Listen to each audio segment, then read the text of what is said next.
Act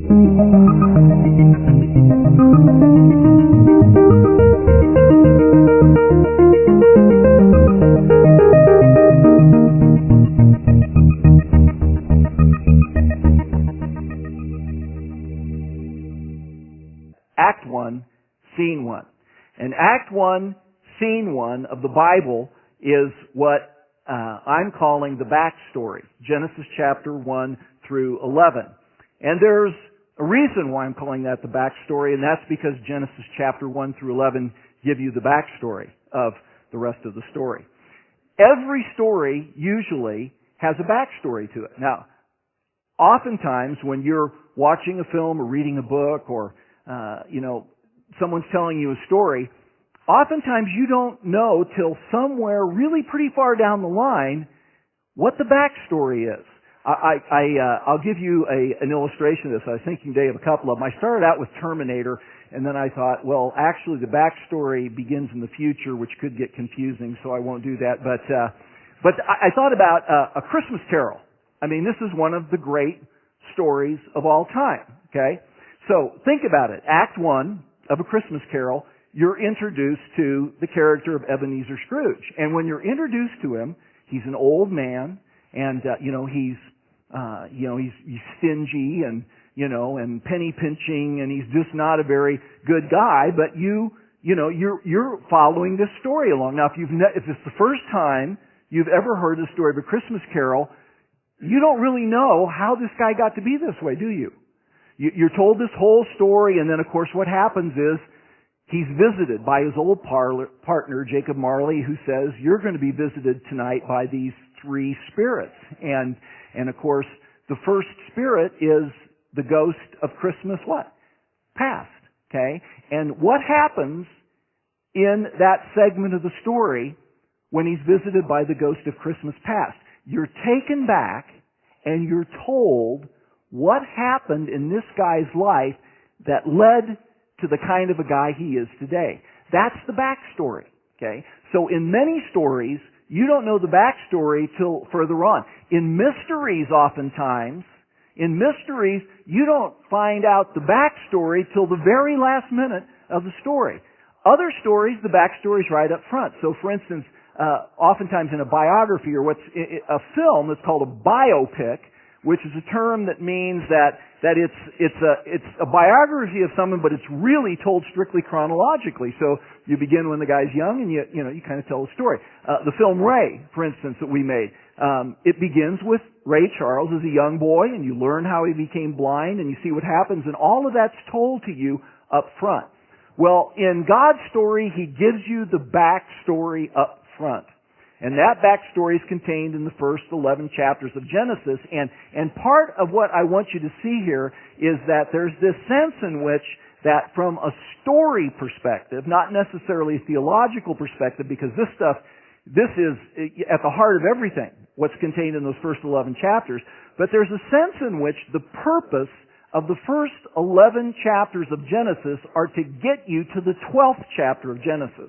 And I'm going to explain that to you in a minute, because the story that flows throughout the entire Old Testament, New Testament, and the book of Revelation really begins, in a sense, when a guy by the name of Abram is called by God, and God enters into a covenant with Abraham. And so that these early chapters are bringing you up to the point where you can understand what is it that God's putting into place here, which ultimately is the plan of salvation and redemption for all of humanity. So the backstory begins with the words, "In the beginning, God created the heavens and the earth," the first sentence in the book. And the backstory to the God story has four components to it. And those four components, obviously, are, first of all, creation. And so the book begins by telling us, that God created the heavens and the earth. Now, by the way, part of what's fun, if you can kind of get into all of this, is to begin to look at the incredible drama that is contained inside the Bible. And so, creation is this this marvelous picture of what God has done. And I would like to suggest to you that the Bible begins and it's a romance. It begins as a love story. That God creates the heavens and the earth, and that the crown of His creation is us, humanity. And that we are created to have this relationship with God that is so intimate and personal that it's portrayed as if, we're walking with Him, in this utopian environment that God has created. And it sort of gives us this picture of the way things should be. And then the second element of the backstory begins in Genesis chapter 3, where we're given an explanation of what we call the fall. And suddenly, this beautiful romance turns into a tragedy. And there's drama here, by the way. Part of what I wish we could kind of capture in this is to think of, sometimes we're so familiar with these stories that we sort of read through them and perhaps don't really think that much about them. But if you were watching this on a film and you'd never seen the story before, and God has entered into this amazing relationship, and He said, now, everything that I've created, it's all for you except you can't eat of the fruit of this one tree, the tree of the knowledge of good and evil. And then all of a sudden this beguiling, charming, we don't even know what the serpent looked like prior to the curse, but there is this sense that there was amazing appeal and seduction to this creature that comes along, and he tempts Eve, saying, well, the reason God has said that to you is because He doesn't really want you to be like Him, see?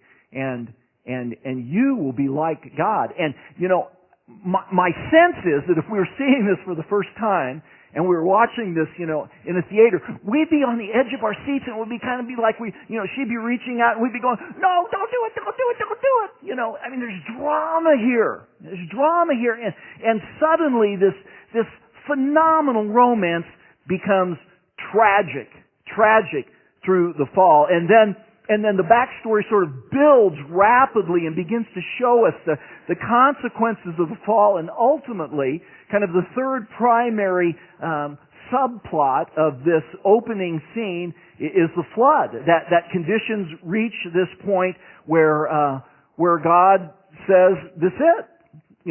Every intention of man's heart became only evil continually, is what the text says. It just heaps on this picture of the consequences of this tragic fall, and God judges. And now you have this, you have the disaster film of all times. You have this cataclysm where the entire earth is completely devastated, except for Noah and those that are on the ark. And at the end of that sequence of the flood, you have sort of the final primary element of the backstory, which is that now you begin to see how up to the Tower of Babel, and God scatters people all over the face of the earth. And so you have this picture of scattering, and all of this backstory kind of giving us what we need to know leading up to what takes place in Genesis chapter 12. And so that's what Act 1 looks like. Act 1, Scene 1, the backstory. Okay? Okay.